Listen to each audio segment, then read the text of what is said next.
Are you sick of your scouts recommendation screens being a bland, boring struggle to use? Not anymore! Are you sick of the transfer room in view giving you less information than a captured intelligence asset? Not anymore. For the past few weeks, I've been gathering tips and tricks that will in theory improve your overall experience with scouting in FM26 until I had enough to put them into a single video, because I want to make sure you get bang for your buck. A lot of the main things I'll discuss today have been mentioned in previous videos, but the new stuff makes them a hell of a lot better to use. But for each of those things, I will explain where you can get the full-fat waffle version of it as well, as I don't want to bloat down this video too much by re-explaining things. That said, the main thing that actually prompted me into making this video is a new mod for certain scouting screens that has drastically improved my experience with the game, which is probably why you're here, and we will circle back to that in a moment. Don't worry, I'm not putting it to the end because retention purposes, but I want to show you some things that will get us some players that we can actually use to show off this new thing, as well as hopefully solve a couple of frequently asked questions / problems. So let's jump in. So a common issue that is often asked is, how do I stop my scouts from sending me reports when they finish them directly into my inbox, even if all of this stuff is set like so? And the answer is, I don't actually know for sure,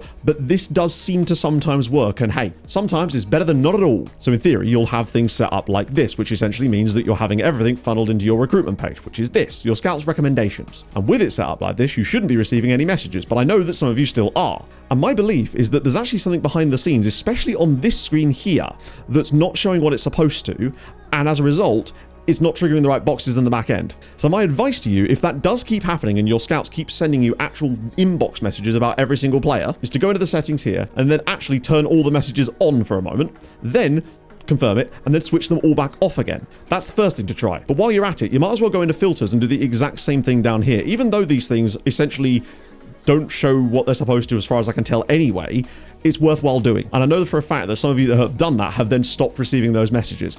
That seems to be the only thing at the moment that can potentially solve it. I think I did it accidentally, and that's why I don't get them. But hopefully that helps. Now, one last thing before we get into the big mod thing, and that is I've done a bit of research on the Belgian amateur method, and I've got some data for you, and this should be very helpful. So whenever I talk about the Belgian amateur method, which let's just call amateur scouting for now, I always throw out a few countries that you should try this in, one of whom, of course, is Belgium. But I've never really sat down and looked at which countries exactly are the ones that produce the best players in the highest density using this type of scouting. So I went and did exactly that. I went through with a separate save, with the editor switched on so I can actually see the data this time, every single country in the world, and for both amateur and also for non-contract contracts, if that makes sense. And what I've been able to do for you is compile a list of all the best ones to look for amateur players and all the best ones to look for non-contract. Now, there is some crossover where some of them will be equally good in both, some of them don't do any, and some of them are way better at producing one than the other, weirdly. And I'm going to whack those graphics on the screen now while I talk about a couple of these things, because I'll put them in the description so you can download them for yourself as well, just to have as a little cheat sheet guide as well.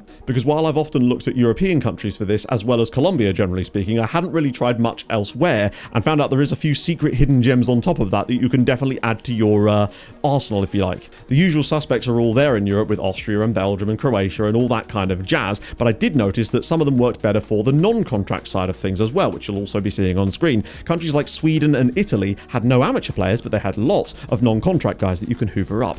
This is a live example right now of me showing Mexico, specifically for non-contract Mexicans here, although there is a random Venezuelan dude in there as well, but he is based in Mexico, and you can see that the quality of some of these guys in season 3 of my save is absolutely immense, and that's just the ones I've scouted. Now, importantly, the countries I'm showing you here are very much not the only countries that produce the amateurs and the non-contract players. However, they are the ones that produce the highest quality of those players and the highest density of those players within a subset, i.e. if they have a certain number of players, the highest amount of them will actually be good. Mali, for example, on the non-contract side, oh my god, there was like 12 dudes, and they were very good. And in the early game, certainly through to about season 6, these are the kind of players that could make or break your squad, and you can get them on the cheap. As always with these things, it does rely on you having add players to playable teams usually to get a few of these at the very start of a save, as well as to be likely using some kind of database setup like the optimized one I use. It will still work on a more basic setup, but you'll just find there's lower quantities of the players. Either way, take the graphics and the lists, do with them what you will, and let me know if you find anyone absolutely mental. One tiny last bit of optimization to do with the filters for this, we found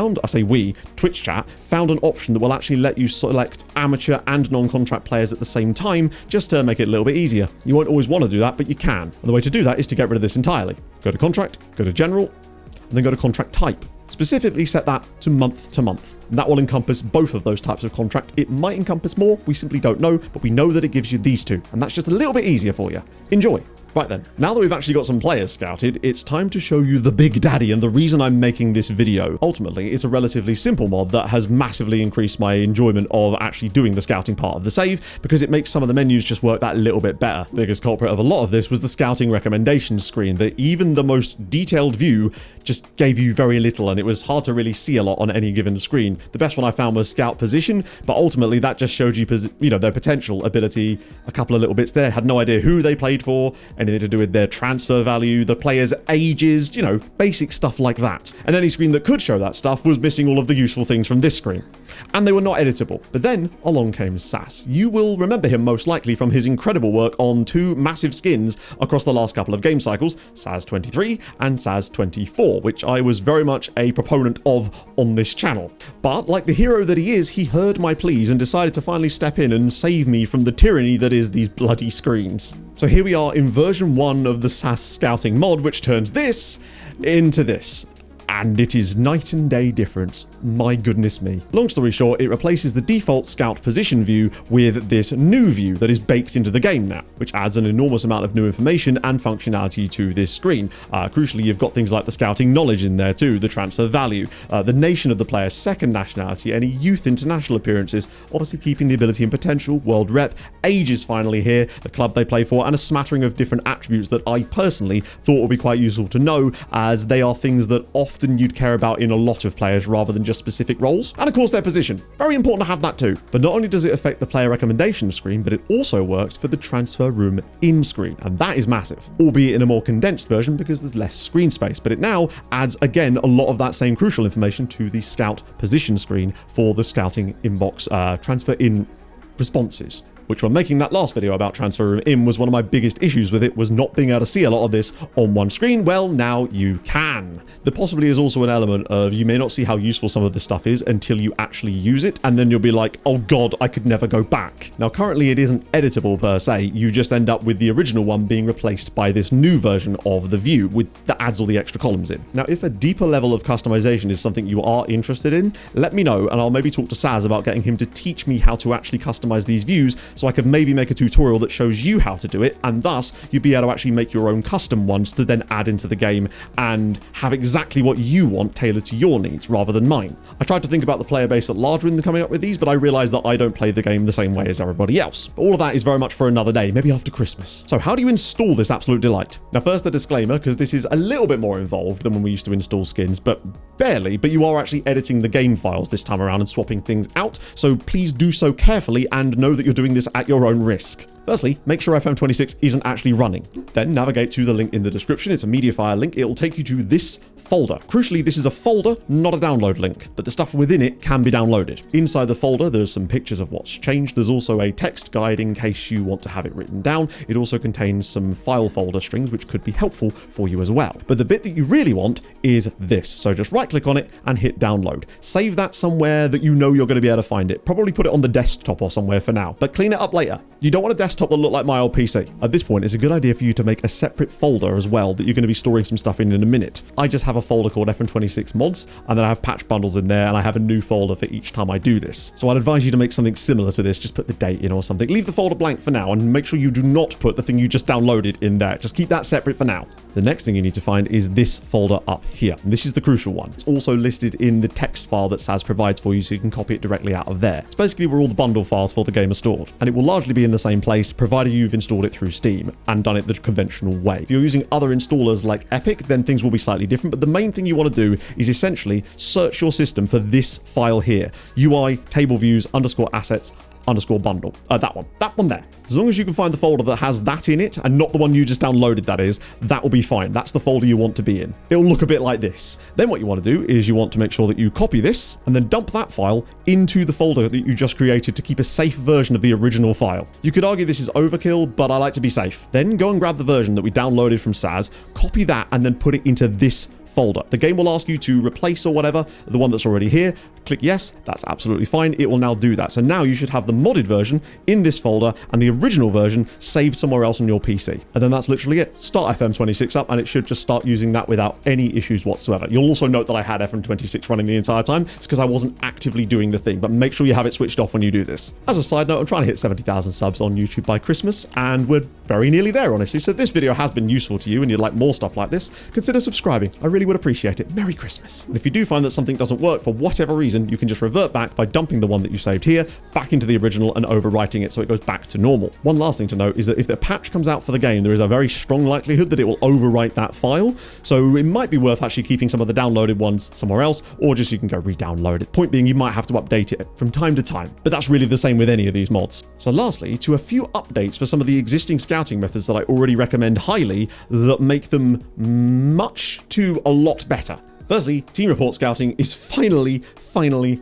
fixed, and it is now available to be done in its purest form with a couple of marginal tweaks. To learn more about the overall process of team report scouting, because I would say it's still my favorite form of scouting to do in FM, I had talked about it in several previous videos, in both the main scouting guide and a little bit as well in the previous scouting video as well. So do check those out for a bigger overview. It's all timestamped, you'll be fine. You've done a load of team reports, you set them up, and they've been coming through by the day. The problem before is that the filters we needed to actually look at that didn't work. Well, now they do, but there's a slight tweak, and this is that. So it was always players between the ages of whatever you're looking for, honestly, that's up to you. But the crucial part is this one is now fixed. Days since last scouted, and you need to set it to at least 999. It's telling the game, we want players that we've got scouting knowledge of, but that we actually haven't technically scouted according to the game's own rules, because that's how it designates team report scouting. But you can see it will only show us players now that are from those ages within these team reports, which I set up over the last month. Still can't save the filters, but at least you can set them up and have them working properly in the background. The other thing they fixed, and this is quite important, is the way that information now is shown on squad pages of other clubs.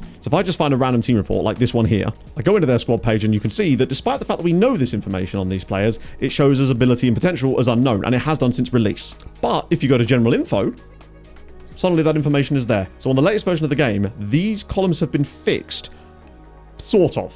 So they only work from general info as a base. But if I go into abilities and roles and add these columns in again, which you can do for some reason, in fact, the reason is because they're not technically the same columns. You'll note that it still says unknown. The thing is, though, if I was to remove these columns, they're not add-backable through the insert thing. The only options you have that kind of mimic that are these, and they still don't work. Which means that the team report view that I'd built doesn't work because it was built on a different view using these. However, I've built a new one, and this one was built off of the general info screen and made sure to maintain those two columns, which means they should now work. I then added a load of more stuff on there that you might find useful, so I'll put a download link to that in the description of the video. You can then start using that one, and you'll find that you'll actually get the proper information when you need it now. Just make sure you don't delete either of those two columns or you'll never get them back for now. It's a bit of a workaround, but it does at least work, and you can get it to a state where you can be happy with it. So now you could look at the reports yourself as well.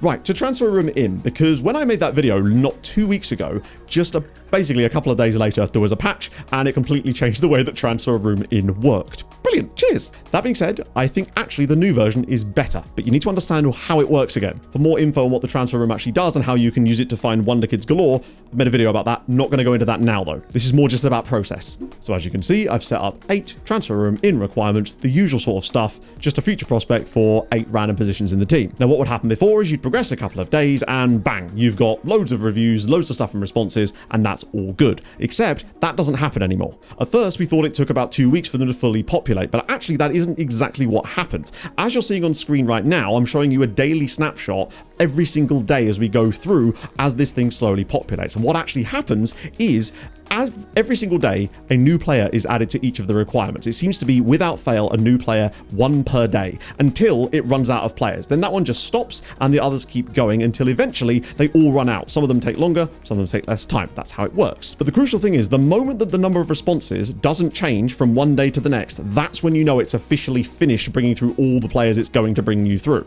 The most I saw in my test was 17 players, I think it was, and that took around about 18 to 19 days in total, because it takes a day or two to kick in. But once it's finished, oh god, it's still so damn good. And I'd argue that this actually works in a more realistic way because it's supposed to be a message board, so clubs would be slowly seeing it and going, actually, yeah, we've got a guy for that. Now 1 per day is perhaps still a little bit like uniformic, but I think it's still better than getting them all dumped in at once, seemingly as like a big lump sum. And if you don't deep it too hard, it actually looks way more organic. But I like deeping things, damn it.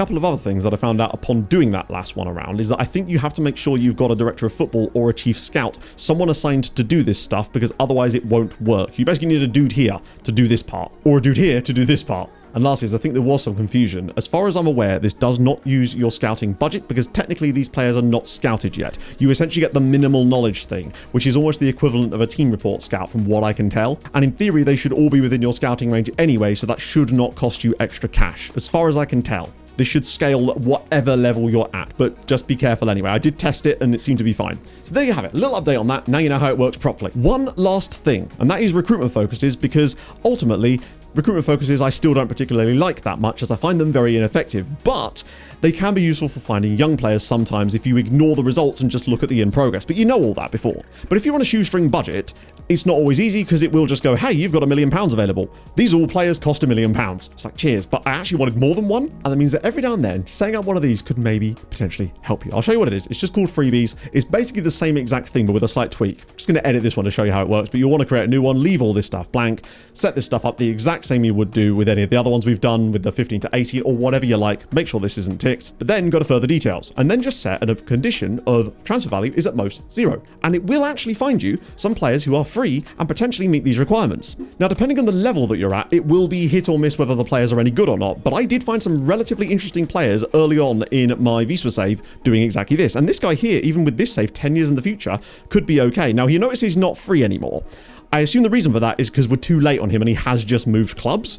Point being, he would have been available for free if I'd been quicker. And since it doesn't take much to do, you may as well give it a go. Just add it to another little quiver in your bow, so to speak. So that about does it. That's all the latest things I've found with regards to scouting and recruitment and stuff in Football Manager 26. Let me know what you think about the mod. And yeah, if you want more stuff on that too, then we can definitely work on some stuff after Christmas to maybe make that, take it to the next level. I've already got some ideas I'm discussing with SAS that can improve other areas of the game. So yeah, stay tuned for that. Thank you so much for watching. Drop a like, subscribe if you're new, and yeah, enjoy your Christmas. There might be one more video before Christmas potentially as well. That will be very interesting. I'll see you guys very soon. Hold your gun. Capybara. Bye-bye.